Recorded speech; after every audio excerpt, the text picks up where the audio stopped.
अध्याय 2 पुष्पी पादपों में लैंगिक जनन का भाग 4 तक हम पहले पढ़ चुके हैं। अब भाग 5 में पढ़ेंगे। तो भाग 5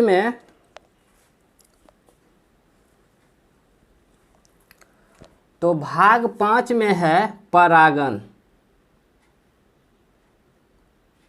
जिसको अंग्रेजी में कहते हैं पॉलिनेशन। आप सबसे पहले समझेंगे कि परागन है क्या। तो इससे पहले इस पुष्प वाले में चलते हैं। हम इससे पहले बताए हैं इसका नाम पराग कोश है।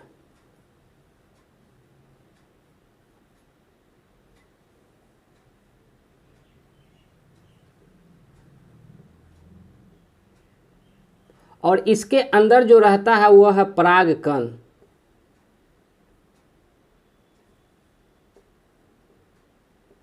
देखिए परिभाषा, और इसको कहते हैं वर्तिकाग्र।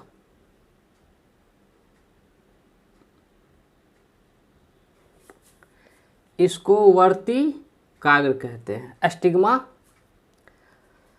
देखिए, यही इसी में परिभाषा आ जाएगा।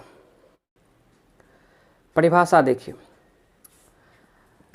हम जानते हैं इसके अंदर परागकण है जो नर युग्मक है। परागकणों का पराग कोश से वर्तिकाग्र पर पहुंचना ही परागन कहलाता है। ध्यान से देखिए, इसमें परागकण है। परागकणों का पराग कोश से निकलकर वर्तिकाग्र पर, इसमें से सीधा ही आ जाता है वर्तिकाग्र पर।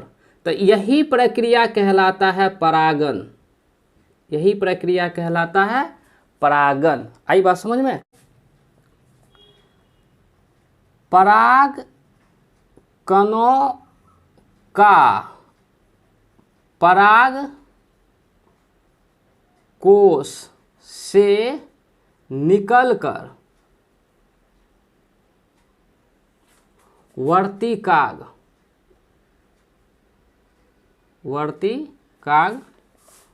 पर पहुंचना ही परागन कहलाता है।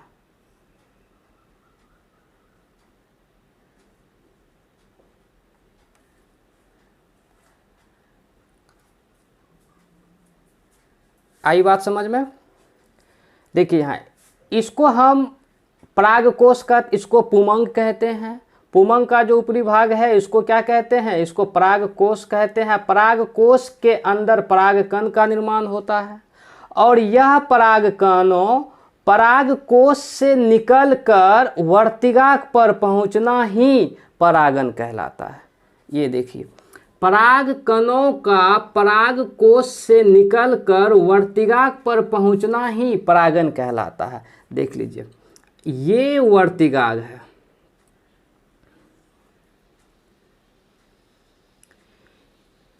ये पुमंग है।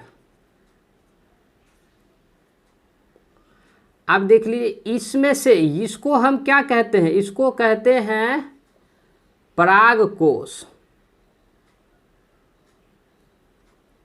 इसको परागकोश कहते हैं। परागकोश के अंदर परागकण है, इसको परागकण कहते हैं। परागकण कहते हैं। चूंकि परागकण क्या है? परागकण है नर युग्मक। परागकोश के अंदर परागकण है, यही परागकण वर्तिकाग्र पर आती है। इसको वर्तिकाग्र कहते हैं। इससे पहले बता चुके हैं, परागकण परागकोश से निकलकर वर्तिकाग्र पर पहुंचना ही परागन कहलाता है। आई बात समझ में? परागकणों का परागकोश से निकलकर वर्तिकाग्र पर आना ही परागन कहलाता है। परागन 2 प्रकार के होते हैं।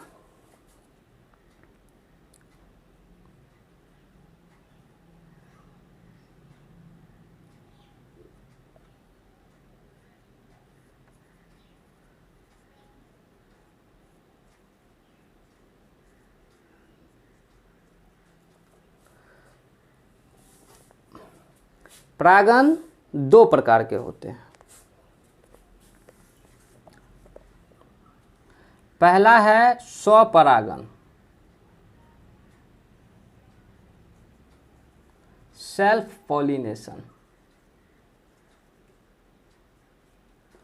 दूसरा है परपरागन,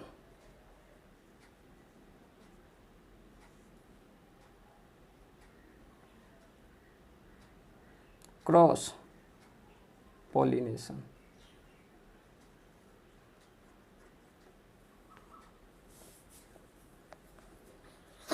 इसका एक नाम और है जीनोगेमी।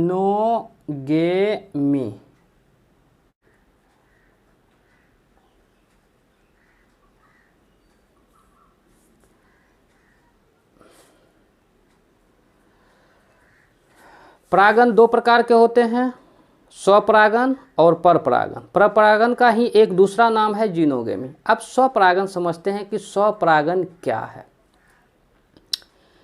जब एक पुष्प का परागकण उसी पुष्प के वर्तिकाग्र पर पहुंचता है तो उसे स्वपरागन कहते हैं। अब देखिए, इस पुष्प का परागकण इसी पुष्प के वर्तिकाग्र पर पहुंचेगा तो उसे स्वपरागन कहते हैं। परपरागन, इस पुष्प का परागकण किसी दूसरे पुष्प के वर्तिकाग्र पर पहुंचेगा तो उसे परपरागन कहते हैं।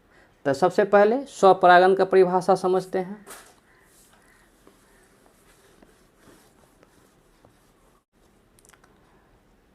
जब एक पुष्प का परागकण उसी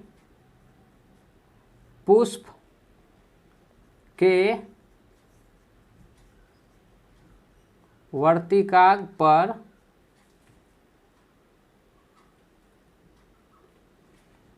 पहुंचता है तो उसे स्वपरागन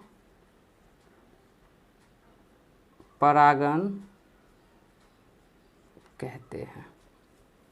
अब देखिए, ये पुष्प है, इसी पुष्प का परागकण इसी के वर्तिकाग्र पर पहुंचेगा तो यही प्रक्रिया स्वपरागन कहलाता है। इस पुष्प का परागकण इसी के वर्तिकाग्र पर पहुंचेगा तो स्वपरागन कहते हैं। अब दूसरा है परपरागन। इसका परिभाषा देखिए, जब एक पुष्प का परागकण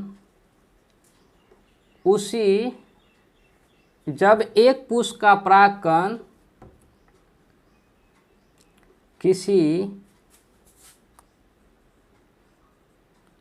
दूसरे पुष्प के वर्तिकाग्र पर पहुंचता है तो उसे परपरागन कहते हैं। ध्यान से समझिए, जब एक पुष्प का परागण उसी पुष्प के वर्तिकाग्र पर पहुंचेगा तो उसे स्वपरागन कहते। स्व मतलब अपना। परपरागन इसका परागकण। अब यहां एक बनाते हैं।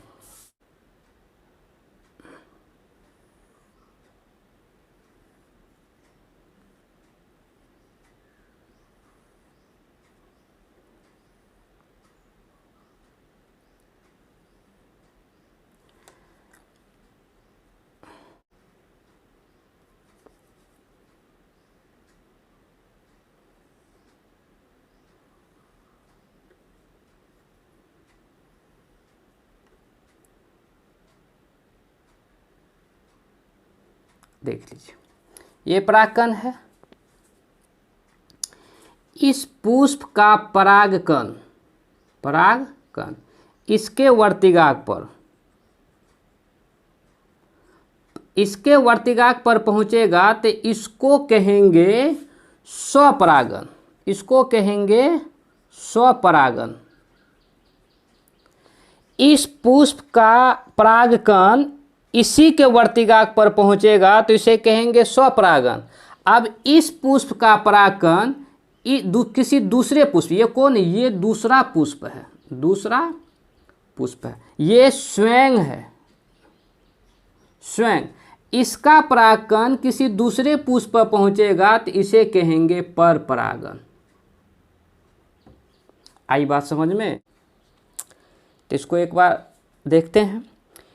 एक पुष्प का परागकण इसी पुष्प के वर्तिकाक पर पहुंचेगा तो उसे स्वपरागन कहते हैं।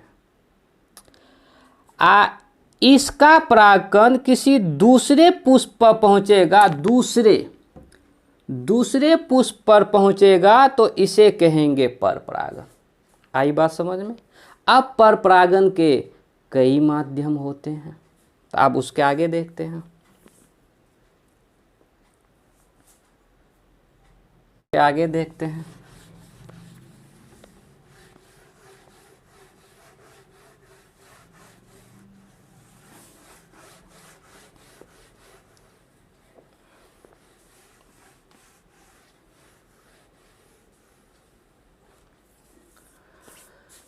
पर परागन मुख्य रूप से 3 माध्यम के होते हैं। पर परागन मुख्य रूप से, यहाँ लिखेंगे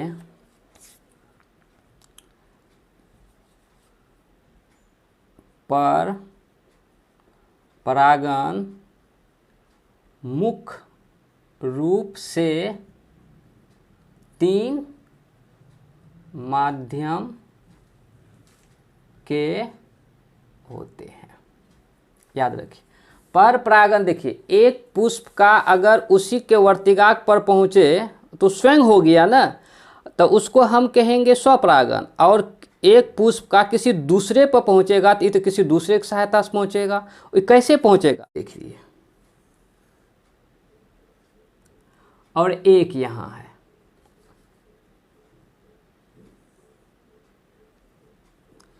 इसका परागकण तो स्वयं आ जाएगा और इसका परागकण इसका वर्तिकाक इस पर से आना, तो ये 3 माध्यम से होते हैं।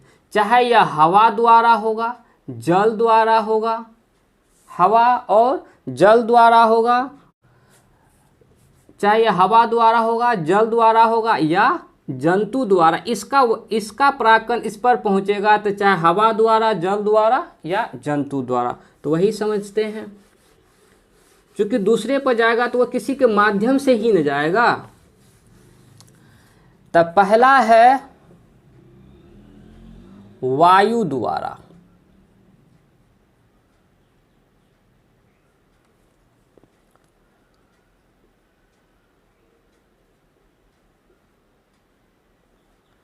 दूसरा है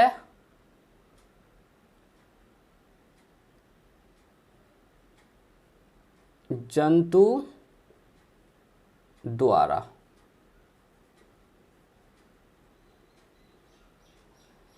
तीसरा है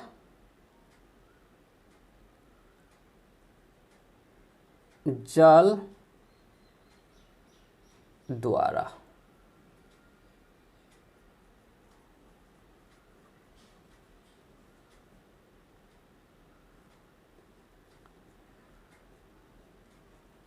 अब देखिए, पर परागन मुख्य रूप से 3 माध्यम के होते हैं।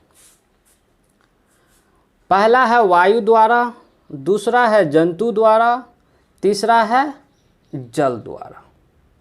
अब एक एक के बारे में पढ़ेंगे। अब वायु द्वारा क्या है इसको पढ़ना है। वायु द्वारा पढ़ना है, वायु या हवा के द्वारा परागकण उड़कर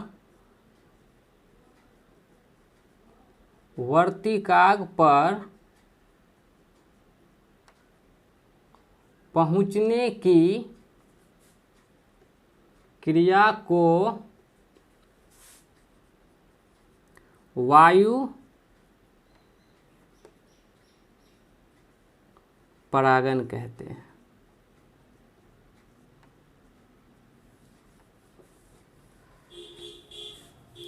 वायु परागण क्या है? वायु या एक ही बात है, एक ही बात है, याद नहीं, सॉरी याद नहीं। वायु या हवा, हवा के द्वारा परागकण उड़कर वर्तिकाग्र पर पहुंच जाता है तो उसे कहते हैं वायु परागण। इसमें अगर हवा का झोंका लगेगा तो इसका उड़ के इसके वर्तिकाग्र पर आ गया तो इसे हम वायु परागण कहते हैं। किसी भी माध्यम द्वारा तो उसे हम वायु परागण कहते हैं। किसी भी, तो ये देख ली वायु द्वारा तो उसे वायु परागण कहते हैं। इसका एग्जाम्पल आ गया मक्का घास, मक्का घास। अब पढ़ेंगे जंतु द्वारा।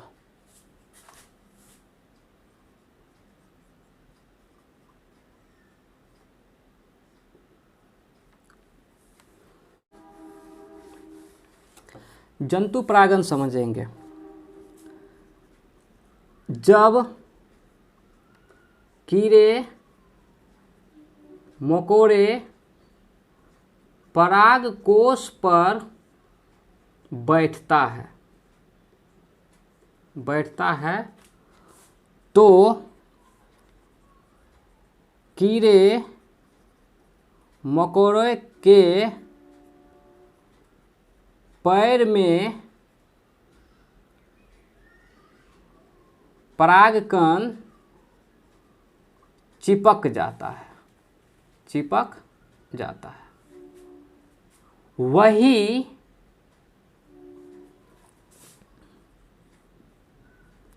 कीड़े मकोड़े जब वर्तिकाग्र पर नेक्टर लेने नेक्टर क्या है? जो भी कीड़ा मकोड़ा है सब पुष्प वाली पौधे पर बैठता है। पुष्प वाली पौधे पर इसलिए बैठता है क्या कि उसको उस पुष्प से अपना भोजन ग्रहण कर सके। क्योंकि पुष्प के रस से कीड़े मकोड़े को अपना भोजन ग्रहण होता है। तो जो भी कीड़ा तितली है जो भी उस पर पुष्प पर बैठेंगे तो पुष्प पर बैठने का मतलब ये हो गया कि उसको उससे वह अपना भोजन ग्रहण कर रहे हैं। उसी प्रक्रिया को नेक्टर कहते हैं। नेक्टर लेने पहुँचते हैं तो परागकण वर्तिकाग्र पर पहुंच जाता है।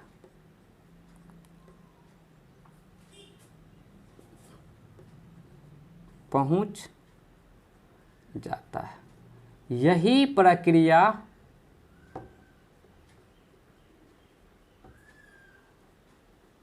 जंतु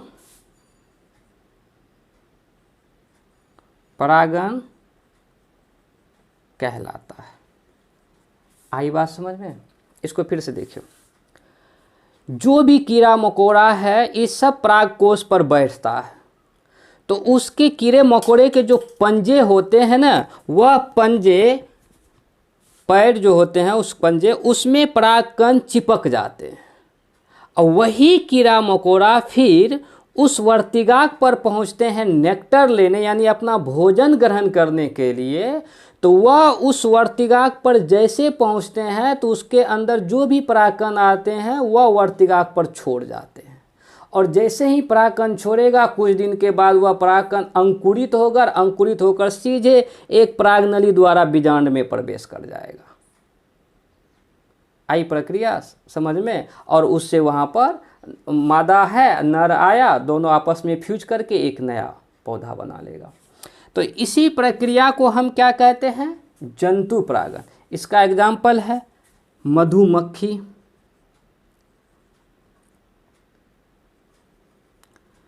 तितली। तो एक चीज याद रख लिए, सबसे अच्छा परागण करने वाला कीट मधुमक्खी है। याद रख लीजिए, नोट पॉइंट। सबसे अच्छा परागण करने वाला कीट मधुमक्खी है। ये लिख देते नोट में। सबसे अच्छा परागण करने वाला कीट मधुमक्खियां है। सबसे अच्छा परागण करने वाला कीट मधुमक्खी है, याद रख लीजिए। अब पढ़ेंगे जल परागण। अब पढ़ेंगे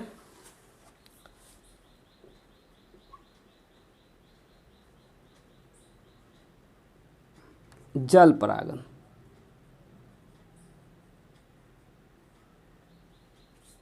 जल परागण ऐसे पौधे जो जलीय होते हैं उनमें जलों के माध्यम से नर युग्मक मादा युग्मक के पास पहुंचते हैं, तो इसी प्रक्रिया को कहते हैं जल परागण।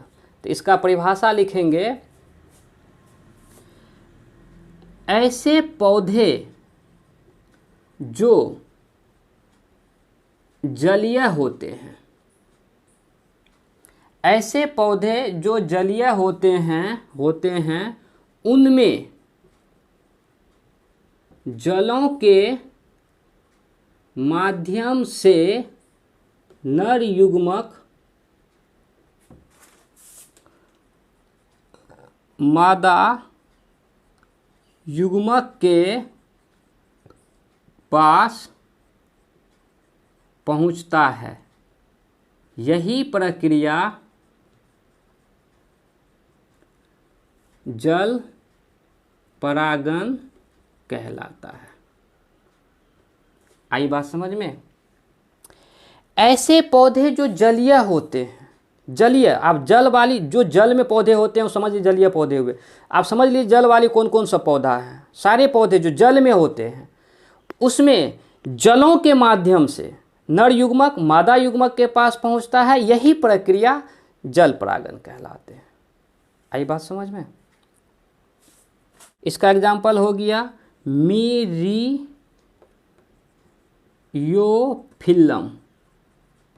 मीरियोफिल्लम जल परागण हो गया। इनके 3 माध्यम होते हैं, वायु परागण, जंतु परागण और जल परागण। तो ये तीनों हम बता दिए हैं। अब इसको देखिए,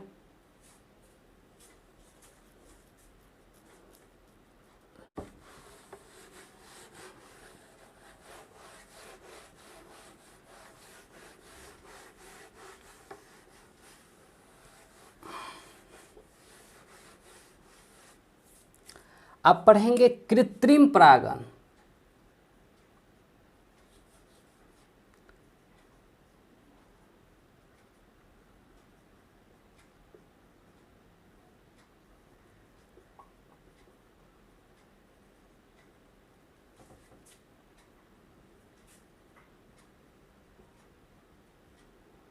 आर्टिफिशियल पॉलिनेशन, कृत्रिम परागण। देखिए कृत्रिम, देखो हम पहले भी बता चुके हैं कि कृत्रिम क्या है। कृत्रिम है मानव द्वारा या मनुष्य द्वारा, मानव मनुष्य एक ही बात है, मानव द्वारा। अब इसका परिभाषा देखिए क्या है। कृत्रिम परागण मानव के द्वारा, जब मनुष्य के द्वारा परागण की क्रिया होती है तो उसी प्रक्रिया को कृत्रिम परागण कहते हैं। कितना सरल परिभाषा है।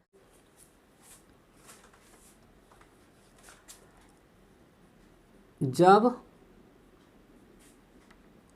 मनुष्य के द्वारा परागण की क्रिया होती है उसे कृत्रिम परागण कहते हैं। अब यहां समझिए, हम आप इस परागकण को इस पर वर्तिका पर दे देते हैं, यही प्रक्रिया कृत्रिम परागण कहते हैं। हम इसके परागकण को क्या किए, इसके परागकण किसके वर्तिका को हम न दिए, तो इस प्रक्रिया को क्या कहेंगे, कृत्रिम परागण। यही बात समझ में? तो इस प्रक्रिया को कहते हैं कृत्रिम। अब कृत्रिम परागण इसके भी 2 प्रकार के होते हैं। यहाँ लिखेंगे कृत्रिम परागण के 2 प्रक्रिया होती है। 2 प्रक्रिया होती है। मतलब कृत्रिम परागण जो है यह दो तरह से किया जाता है, 2 तरह से किया जाता है। अब पहला क्या है? विपुंसन।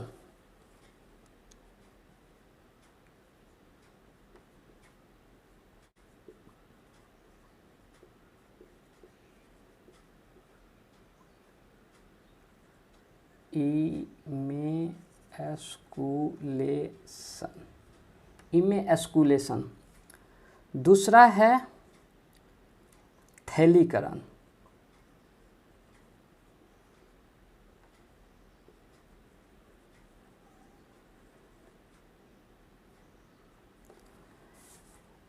अब देखिए विपुंसन क्या है, इमेस्कुलेशन क्या है। पुष्प के पुंकेसर को काट के अलग करना ही विपुंसन कहलाता है कुछ। देखिए ये इसको क्या कहते हैं, इसको किसी एक को हम क्या कहते हैं, पुंकेश्वर कहते हैं। इसको काट के अलग करना ही विपुंसन कहलाता है। अब देख लीजिए, इस पुष्प को यहाँ काट के हम यहाँ अलग कर दिए, विपुंसन पढ़ेंगे। एक है विपुंसन, दूसरा है थैलीकरण। अब विपुंसन पढ़ेंगे, विपुंसन क्या है।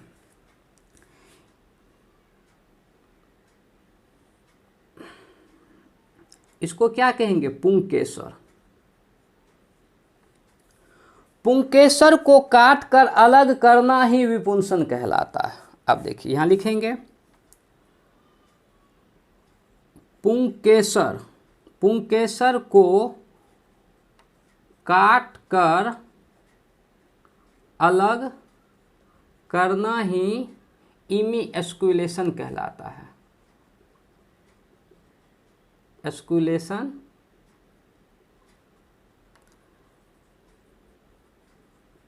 कहलाता है। देखा है कुछ। पुंकेसर, मान लीजिए इस पुष्प का ये इसको क्या कहते हैं, किसी एक को पुंकेसर कहेंगे ना, सम्मिलित को पुमंग कहेंगे, एक को क्या कहेंगे, पुंकेसर। इसको यहाँ से काट लिए तो पुंकेसर को किए काट कर अलग कर लिए। काट कर अलग ही क्या कहलाता है, विपुंसन कहलाता है। आई बात समझ में। तो विपुंसन समझ में आ गया कि पुष्प के पुंकेसर को काट के अलग करना ही विपुंसन कहलाता है, या इमीएस्कुलेशन है इसका अंग्रेजी नाम है, कहलाता है। अब आ गया थैलीकरण। देखिए थैलीकरण क्या है। थैलीकरण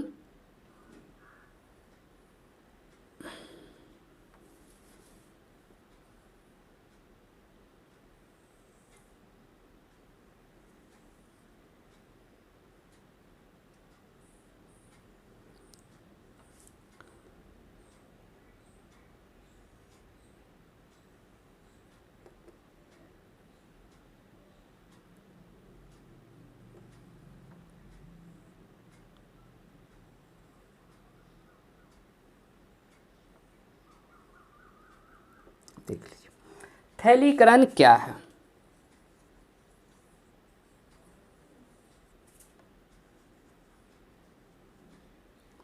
इसको हम लंबा पौधा मानते हैं और इसको हम बौना पौधा मानते हैं। ये लंबा है, ये बौना है।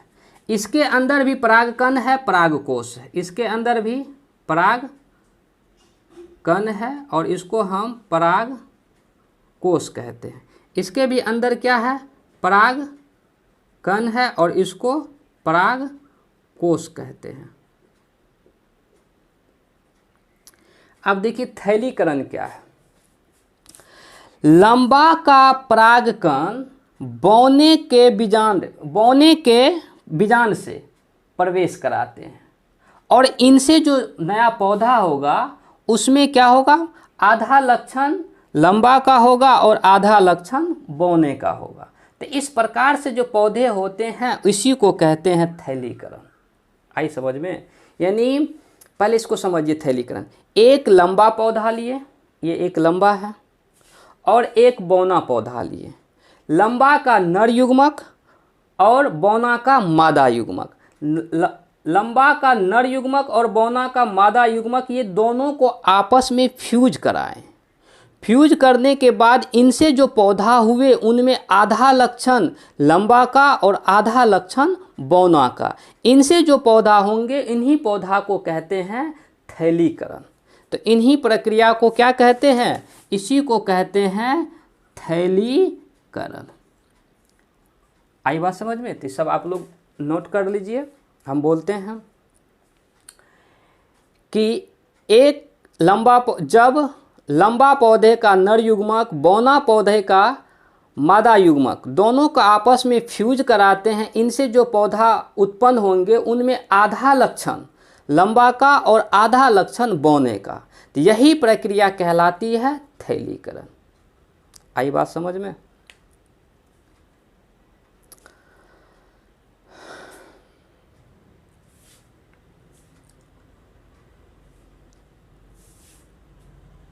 तो बस आज यहीं तक।